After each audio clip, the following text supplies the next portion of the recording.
Have you ever noticed, for example, that sometimes natives say the word DAWGS as DAWGS?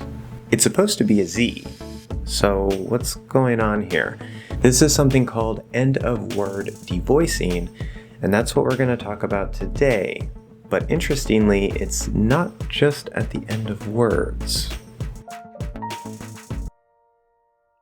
Hi, I'm Josh, your American English guide, and this is English Hacks Pronunciation, where I help you to sound like a native if you want, and to understand natural American speech better. So what is end-of-word devoicing? First, let's establish some basics here.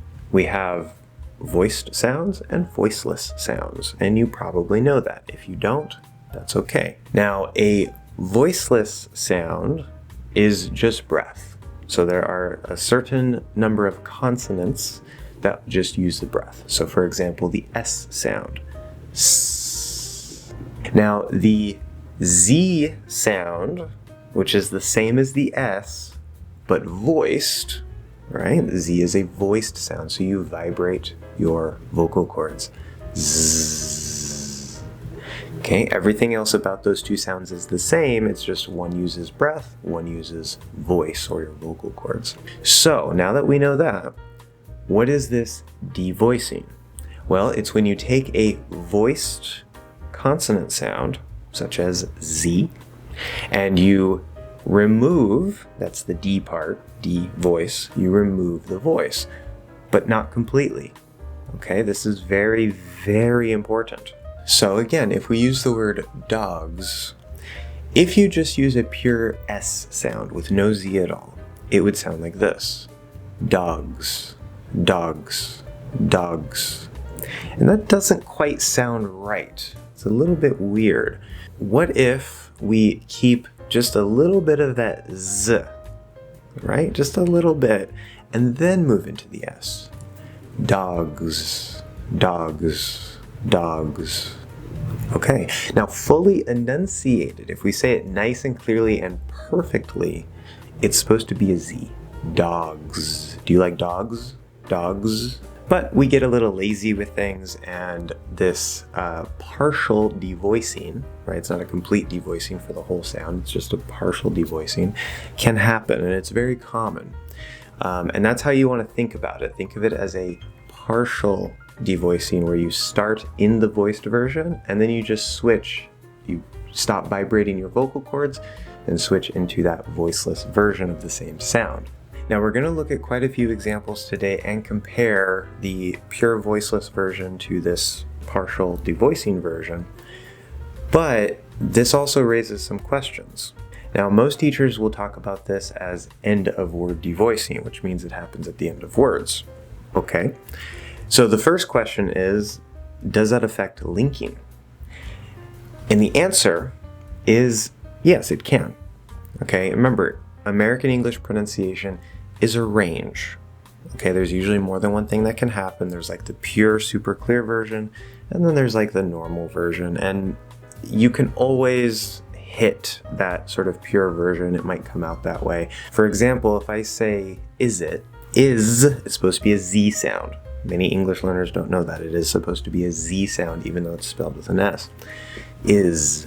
So when we connect that Z to it, we're supposed to hear zit. Zit. Okay, it's just a pure Z. And that will commonly happen. However, you can also use this partial word devoicing, especially in faster speech. We're not even really going to notice that you're devoicing it. I had to actually double check and listen to a lot of examples to make sure that this does happen, and it does. So instead of saying is it, you can say is it, is it, is it. But this also raises another question. Is it just at the end of words? And the answer is no. I actually tested this with some people that I know. It turns out, for example, the word physical. Physical. Now that, again, is an S that's supposed to be a Z. I know, it happens, it's English. But it is a Z sound. Physical, physical, physical. Now, you can use this partial word devoicing. Physical, physical, physical, physical. Now, if you do a straight S, again, physical, physical, it doesn't sound right. Okay, so if you start in the Z, then just get a little bit of an S, it's fine. Do you have to use this? Is this important to sound natural? I don't think so. But this is something that very commonly happens in native speech. But let's look at some more specific examples here. First, we're going to look at the pair for Z and S. And there's actually 7 pairs of sounds that we're going to look at here. So first I'll say the fully pure voiced version, the way it's supposed to be perfectly. Then I'm going to say the partial devoiced version. And then I'm going to say the completely devoiced version, which may even be a different word. Sometimes that'll change the word completely, which is why this is important that you don't completely devoice it. REIZ, REIZ, REIZ. Did you ask for a raise? Did you ask for a raise? Has, has, has. He has it. He has it. Move, move, move. Can you please move? Can you please move? Believe, believe, belief. I can't believe it. I can't believe it. Garage, garage. Garage. Is the car in the garage? Is the car in the garage? Massage. Massage. Massage. That massage was great. That massage was great. Now we have 4 more pairs which are related to these stop sounds. Yes, the stop sounds can do this too, but there's a little extra detail. What is going to happen here, right? Because in the other versions, Z and S, the air is flowing. So we just drop the vocal cords and it turns into the voiceless version, right? Okay, but what about with the stop sounds? If this happens, again, it doesn't have to happen, but it is common for natives to do this. First, we know that a stop sound at the end of a word, right? And this is just at the end of a word for these. It's not going to apply to the other ones because they're actually pronounced g, duh, right? It's either a g or a k. It can't be both. So it's only if they're actually at the end. This is just end of word devoicing. And then if you link, it's probably not really going to work.